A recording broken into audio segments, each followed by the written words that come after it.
ఓం నమో భగవతే వాసుదేవాయ.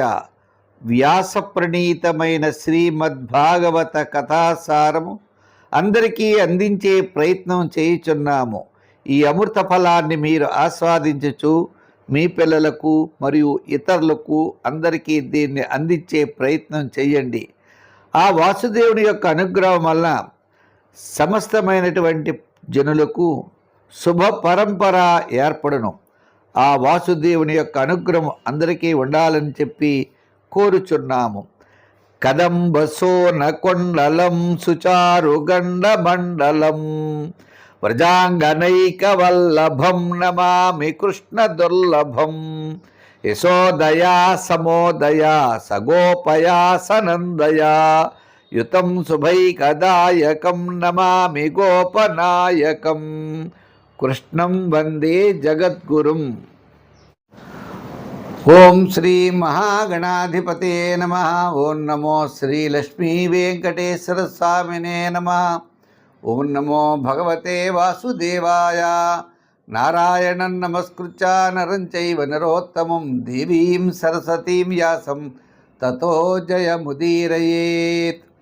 వ్యాసం వసిష్ఠనప్తారం శక్తే పౌత్రమకల్మషం పరాశరాత్మజం వందే సుఖతాతం తపోనిధిం. శ్రీ గురుభ్యో నమ. పితృభ్యో నమ. మాతృభ్యో నమ. ఋషిభ్యో నమ. ఆ పరమాత్మకి ప్రణామాలు సమర్పించుకుంటూ, మరి వ్యాస భగవానుడు కూడా అత్యద్భుతంగా మనకి ఇటువంటి భాగవతాన్ని అందించాడు. భగవంతుడి యొక్క వృత్తాంతాన్ని అందించిన వ్యాస భగవానుడికి కూడా నమస్కారం తెలియజేస్తూ మనం ఈరోజు సాక్షాత్తు వామనావతారం, ఆ వామనుడు యొక్క అవతారాన్ని ఎత్తి శ్రీ మహావిష్ణువు బలి చక్రవర్తి దగ్గరికి ఆయన చేసేటువంటి యజ్ఞశాలకి వెడతాడు. ఎందు గురించి వెళ్తాడు అంటే అదితికి మాట ఇచ్చాడు, దేవతలను రక్షిస్తాను అనే మాట ఇచ్చాడు. వామనమూర్తి అదితి యొక్క పుత్రుడుగా, కశ్యపుడు అదితి యొక్క పుత్రుడుగా అవతారాన్ని ఎత్తాడు. అదితి వయోవ్రతాన్ని చేయడం ద్వారా ఆ స్వామి ఆమెకు అనుగ్రహించడం, వామనమూర్తిగా అవతరించడం. ఆయన బలి చక్రవర్తి యజ్ఞశాలకు వచ్చేటప్పటికీ ఆ బలి అంటున్నాడు, స్వాగతం తే నమస్తుభ్యం బ్రహ్మన్ కిం కరవాణి తే బ్రహ్మర్షీణాం తపస్సాక్షాత్ మన్యే త్వాం ఆర్య వపుర్ధరం అద్యన పితరస్తృప్తా అద్యన పావితం కులం. ఓ బ్రాహ్మణోత్మ, నీకు స్వాగతమయ్యా. నీకు నేనేం చేయగలను? నీకు ఎట్టి సేవలు చేయాలి? నీలాంటి పరమ బ్రాహ్మణ కుమారుడు వామనుడు నేను యజ్ఞం చేసే చోటకి వచ్చావు, బ్రహ్మ తేజస్సుతో ఉన్నావు. నీ రాక నాకు ఎంతో ఆనందాన్ని కలిగించింది. మా వంశంలో ఉన్నటువంటి పితృదేవతలందరూ కూడా తరించారు. ఈవేళ నేను ఇక్కడ యజ్ఞం చేస్తూ ఉంటే ఆ యజ్ఞం సఫలమవుతుంది నాకు నీ రాక. అటువంటి గొప్పది. ఈరోజు నీకేం కావాలి అని అడుగుతున్నాడు ఆయన అని. ఆ బ్రహ్మ తేజస్సును ఉట్టిపడేటువంటి వామనమూర్తిని చూసి అమితమైన ఆనందంతో బలి చక్రవర్తి ఆ వామనుడిని అడుగుతున్నాడు, యజ్ఞద్వటో వాంఛసి తత్ప్రతీచ్ఛమే త్వామర్థినం విప్రసుతానుతర్కయే గాం కాంచనం గుణవద్ధామమృష్టం తథాన్నపేయమథవా విప్రకన్యాం గ్రామాన్ సముద్రాన్ తురగాన్ గజాన్ వా రథాం తతారహత్తమ సంప్రతీచ్ఛ. ఓ వటుడా, నువ్వు వచ్చావు, అసలు నీకేం కావాలి? ఓ బ్రహ్మచారి, నువ్వు ఏది అడిగితే నేను అది సమర్పిస్తానయ్యా. ఆవులు కావాలా? బంగారం కావాలా? మంచి ఇల్లు కావాలా? అన్న పానీయాలు కావాలా? నువ్వు వివాహం చేసుకోవడానికి తగినటువంటి ఒక బ్రాహ్మణ కన్యను కావాలా? ధనధాన్యాలతో తూగేటువంటి గ్రామాలు కావాలా? అశ్వాలు కావాలా? ఏనుగులు కావాలా? రథం కావాలా? అసలు నువ్వు ఏది కావాలో సంకోచించకుండా నువ్వు అడగవయ్యా స్వామి, నేను తప్పకుండా ఇస్తాను అన్నాడు. వరచేలంబులో మాడలో ఫలములో వన్యంబులో గోవులో హరులో రత్నములో రథంబులో విమృష్టాన్నంబులో కన్యలో కరులో కాంచనమో నికేతనములో గ్రామంబులో భూములో ధరణీ ఖండము కాక ఏ మడిగదో ధాత్రి సురేంద్రోత్తమా. బ్రాహ్మణులో శ్రేష్ఠుడైన వాడా, నీకేం కావాలి? డబ్బా, గ్రామాల, భవనాల, కన్యల, బ్రాహ్మణ కన్యల, ఆవుల అని అడుగుతాడు కదండి. ఈ విధంగా మన బలి చక్రవర్తి వామన్ని అడిగిన సందర్భంలో పోతన గారు ఈ విధంగా మనకి అందించారు. సరే, ఆ బలి చక్రవర్తి యొక్క చెప్పిన మాటలు విని ఆనందపడినటువంటి వామనుడు ఇలా అంటున్నాడు, ఓ రాజా, అసలు ఏం మాట్లాడేవయ్యా, నీ వంశానికి తగ్గట్లుగా మాట్లాడావు, ఎంత మధురుగా ఉన్నాయి, కీర్తిని పెంచే విధంగా ఉన్నాయి నీ యొక్క మాటలు. తాతగారైన ప్రహ్లాదుడు ఆయనకు ఆదేశాలు ఏవైతే ఉన్నాయో ఆ ప్రహ్లాదుడు ఏ విధంగా రాజ్యం పరిపాలించమన్నాడో ఆ విధంగా పరిపాలిస్తున్నావు. వంశంలో ధైర్యహీనుడు, లోభి ఎవరూ లేరు, అంతా ధైర్యం కలిగిన వారు. ఒకసారి మాటిచ్చి మాట వెనక్కి తీసుకునేవారు లేరు. దాన ధర్మాదుల్లో మీకు మీరే సాటి.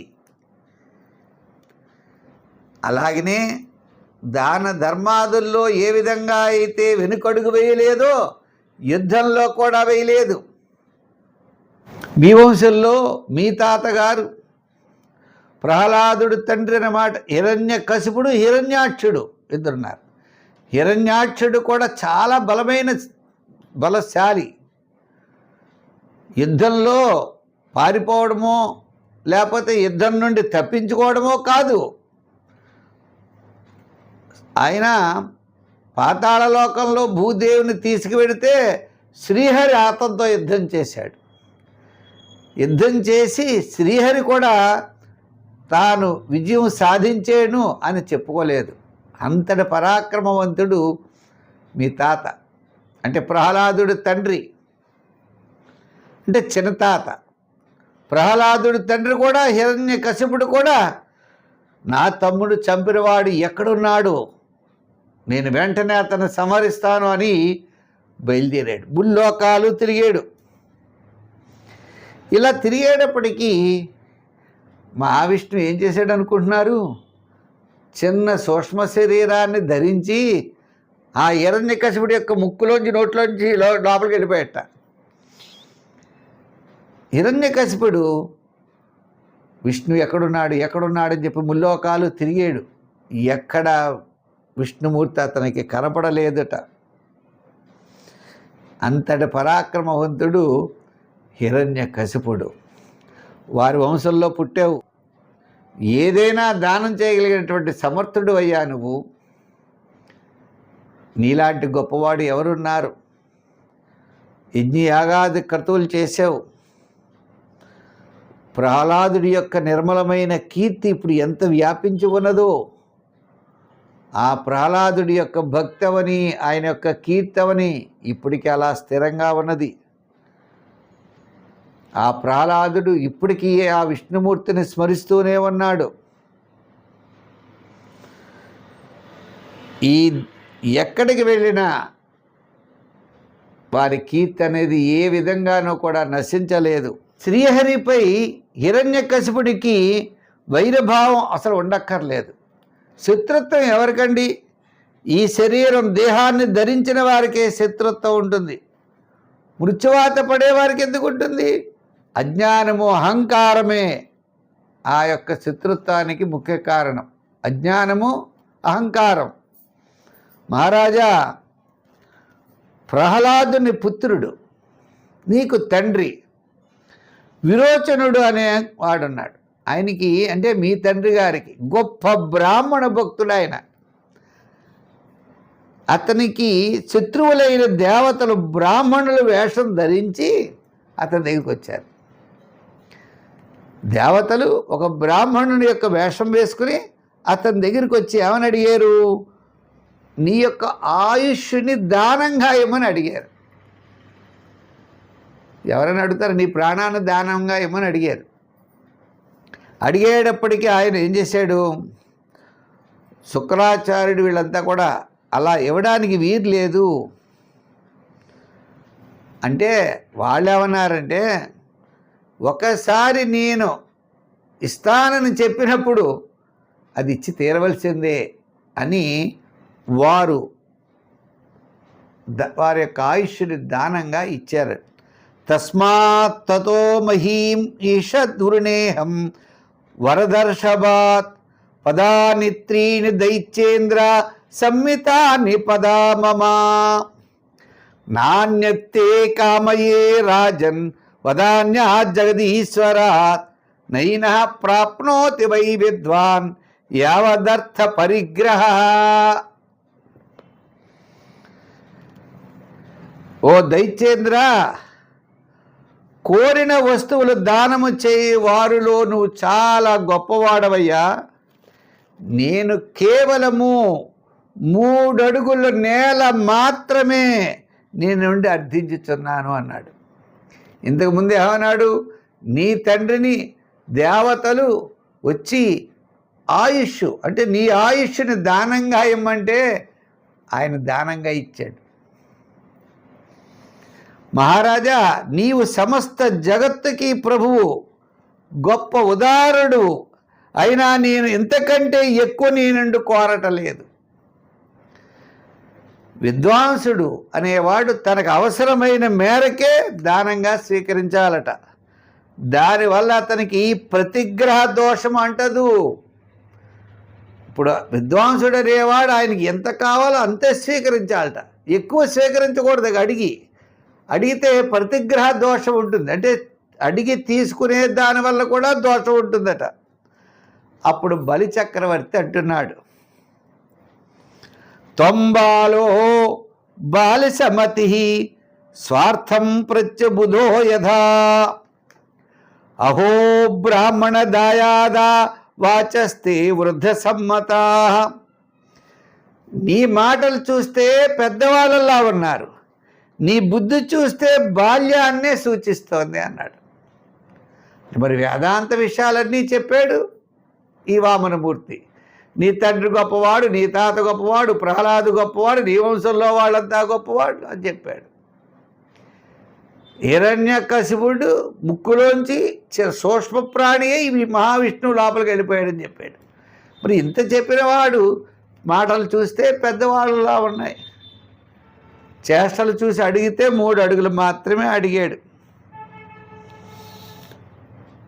ఓ బాలుడా, నీకు ఏది లాభమో ఏది నష్టమో తెలియటలేదు. నేను ముల్లోకాలకి ఏకఛత్రాధిపతిని, ద్వీపమును పూర్తిగా ఇయ్యగలను సమర్థుడు. ఒక ద్వీపం కావాలంటే నీకు ఇచ్చేస్తాను. నీ మాటలతో నన్ను సంతృప్తిపరిచి కేవలం 3 అడుగుల భూమిని మాత్రమే కోరుకుంటున్నావు. ఇది బుద్ధిమంతుల లక్షణం అనిపించుకోదు కదా. ఓ బ్రహ్మచారి, ఒక్కసారి నా వద్దకు వచ్చి దేనైనా యాచించేవాడు మరలా ఇతరుల దగ్గరికి వెళ్ళి ఏమి యాచించకూడదు, యాచించే అవసరమే ఉండకూడదు. ఏది కావాలన్నా నేనే ఇవ్వాలి అన్నాడు. పదత్రయం వృణీతే మాం వచోభి సమారాజ్య లోకానాం ఏక ఈశ్వరం. ఈ లోకాలకన్నిటికీ అధిపతి నేనే. పదత్రయం వృణీతే యో బుద్ధిమాన్ ద్వీపదాసుషం. ఇంత గొప్ప దానం కలిగిన వాడు నన్ను సామాన్యమైనది అడుగుతున్నావా? నీ జీవితానికి కావలసినంత భూమిని కోరుకో అన్నాడు. అప్పుడు భగవంతుడు అంటున్నాడు, యావంతో విషయా ప్రేష్య త్రిలోక్యామజితేంద్రియం నశక్కునువంతి తే సర్వే ప్రతిపూరయితుర్నృపా. ఇంద్రియ నిగ్రహములు కలిగిన వారు ఏది కోరుకున్నా సంతృప్తిగా ఉంటుంది. ఇంద్రియ నిగ్రహాలు లేదు, ఎంత కోరినా ఇంకా కావాలి ఇంకా కావాలి ఇంకా కావాలి అంటుంది. వారికి సంతృప్తి అనేటువంటిది ఉండదయ్యా. 3 అడుగులతో సంతృప్తిని పడనివాడు 9 దేశాల్లో ఒక దీపం ఇచ్చినా కూడా సంతృప్తి చెందడు. ఎంత ప్రాప్తించునో దానిని పొందినట్లయితే ఉత్తముడనేవాడు ఎప్పుడూ సంతృప్తిగా ఉంటాడు. మనకి ఎంత ప్రాప్తించినా ఇంద్రియ నిగ్రహము లేనివాడు సంతృప్తి చెందడు అని చెప్తున్నాడు. కామక్రోధాదుల్ని జయించలేనివాడు, సంతృప్తి చెందినవాడు జనన మరణ అనే చక్రంలో తిరుగుతూనే ఉన్నాడయ్యా. అజా, నేను మాత్రం 3 అడుగుల నేలను మాత్రమే అడుగుచున్నాను, దానితో నా అవసరము తీరిపోవును. తస్మాత్ 3 పదాన్యేవ వృణే తద్వరదర్శభాత్ ఏతావైతేవ సిద్ధోహం విత్తం యావత్ ప్రయోజనం. మానవుడు తనకు అవసరమైనటువంటి ధనాన్ని మాత్రమే అడిగినట్లుగా నేను మాత్రం నాకు కావలసినటువంటి 3 అడుగుల నేలను మాత్రమే అడుగుతున్నాను అన్నాడు. ఇలా అడిగేటప్పుడు బలిచక్రవర్తి నవ్వుతూ, నీవు కోరినంత వరకు స్వీకరించవయ్యా అనే వామనమూర్తికి 3 అడుగుల నేల ధారపోయడానికి జలపాత్ర సేకరించాడు. స అసన్నాహ వాంఛిత ప్రతిగృహ్యతాం వామనాయ మహీం దాతుం జగ్రాహ జలభాజనం. ఆ జలపాత్ర ఉండదు కదండి, ఆ పాత్ర స్వీకరించేడు 3 అడుగుల నేల దానం ఇవ్వడానికి. ఈ లోపల పక్కనే ఉన్నాడండి శుక్రాచార్యుడు. ఆయన సర్వజ్ఞుడు. ఈ రాక్షసు గురువు శుక్రాచార్యుడు. బలిచక్రవర్తి పక్కనే ఉన్నాడు గురువు గారు.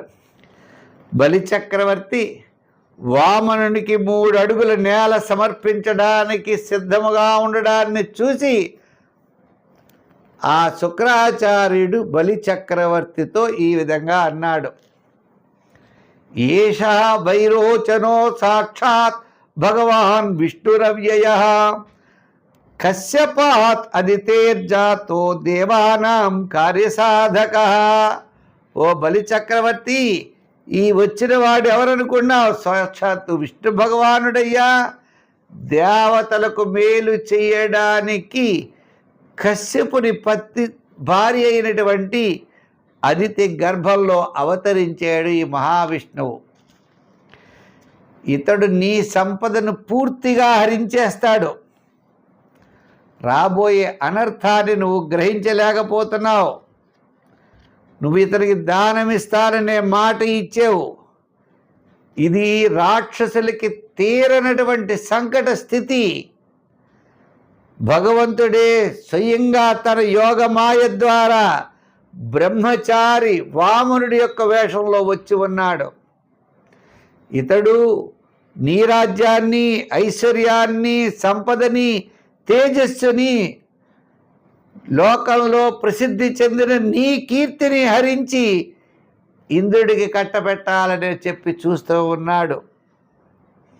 ఇతడు విశ్వరూపుడు.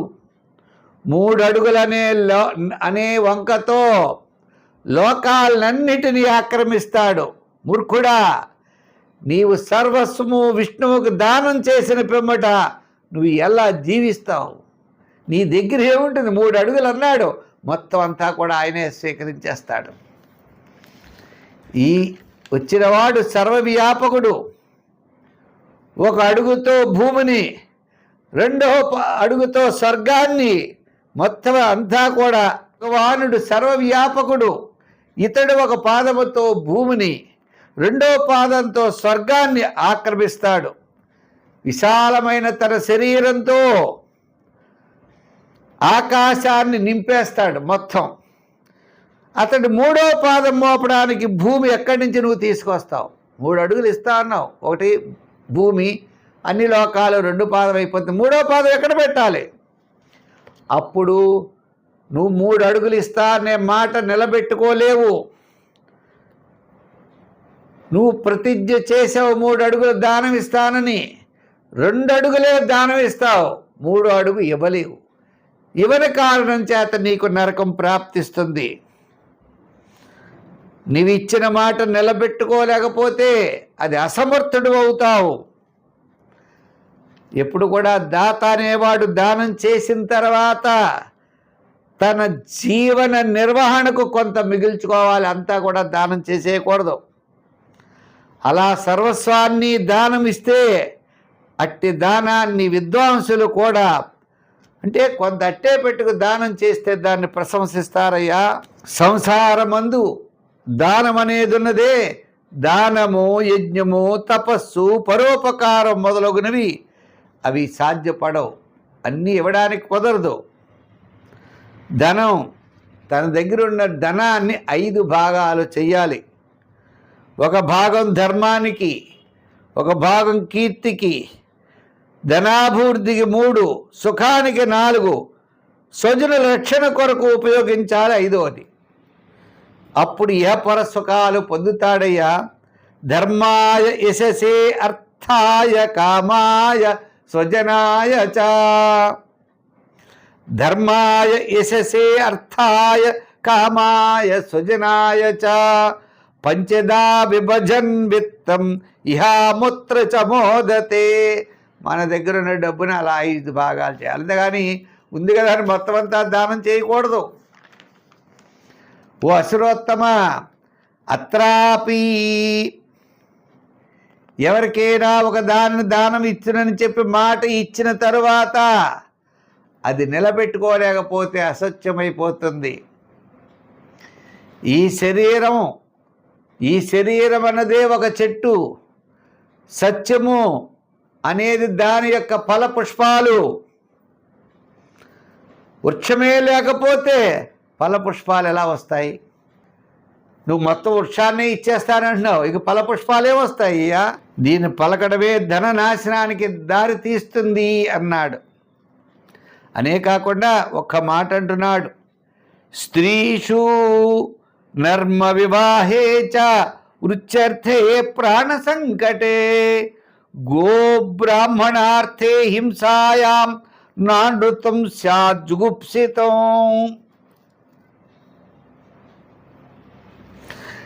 స్త్రీలని ప్రసన్నం చేసుకోవడానికి అబద్ధాలు ఆడొచ్చటండి. పరిహాసానికై వివాహ సందర్భంలో వధూవరులను గూర్చి చెబుతూ ఉంటారు, వీడు చాలా గొప్పవాడు, వీడు చాలా గొప్పవాడని. అప్పుడు అబద్ధం ఆడొచ్చట. తన జీవనోపాధికి ఉద్యోగం చేసినాడు, చిన్న అబద్ధం ఆడొచ్చటండి. ప్రాణాపాయ స్థితిలో మరి ప్రాణం రక్షించుకోవడానికి అబద్ధం ఆడొచ్చట. గోబ్రాహ్మణుల యొక్క హితము కొరకు అబద్ధం ఆడొచ్చట. ఎవరైనాను మృత్యువు నుండి రక్షించడానికి, అంటే ఎవరినైనా ప్రాణాలు కాపాడాలంటే ఆయా సందర్భాల్లో అసత్యం చెప్పడం కూడా నింద్యము కాదు అన్నారు. అంచేత నువ్వు ఇచ్చిన మాట వెనక్కి తీసుకోవచ్చయ్యా అని శుక్రాచార్యుడు చెప్తూ ఉన్నాడు. ఇలా చెబుతూ ఉండగా రేపటి అధ్యాయంలో ఆ స్వామి ఈ 3 అడుగులు ఇతను దానం ఇవ్వడం అనేది జరుగుతుంది. ఆయన 2 అడుగులు మొత్తం సర్వవ్యాపకుడు అవుతాడు. 3వ అడుగు ఎక్కడ పెట్టాలి అని ప్రశ్నించేటువంటి విషయాలన్నీ కూడా రేపు అధ్యాయంలో వస్తాయి. మరి ఈ వామనావతారాన్ని అందరూ కూడా భక్తి శ్రద్ధలుగా వినండి. అక్కడక్కడ మరి పోతనామాచ్యులు మంచి పద్యాలు చెప్పారు, అయితే మనకి ఊరికే స్మరించడం తప్ప రేపు మిగిలినటువంటి భాగంలో ఉన్నటువంటి మంచి విషయాలన్నింటినీ కూడా గ్రహిద్దాం. ఆ వామనమూర్తి యొక్క అనుగ్రహం మీకు మాకు అందరికీ ఉండాలని చెప్పి కోరుకుంటూ దీన్ని మీరు 10 మందికి అందించే ప్రయత్నం చేయండి. ఆ యొక్క విష్ణుమూర్తి సదా మనల్ని రక్షిస్తారని చెప్పి కోరుకుంటూ సర్వే జనా సుఖినో భవంతు. స్వస్తి.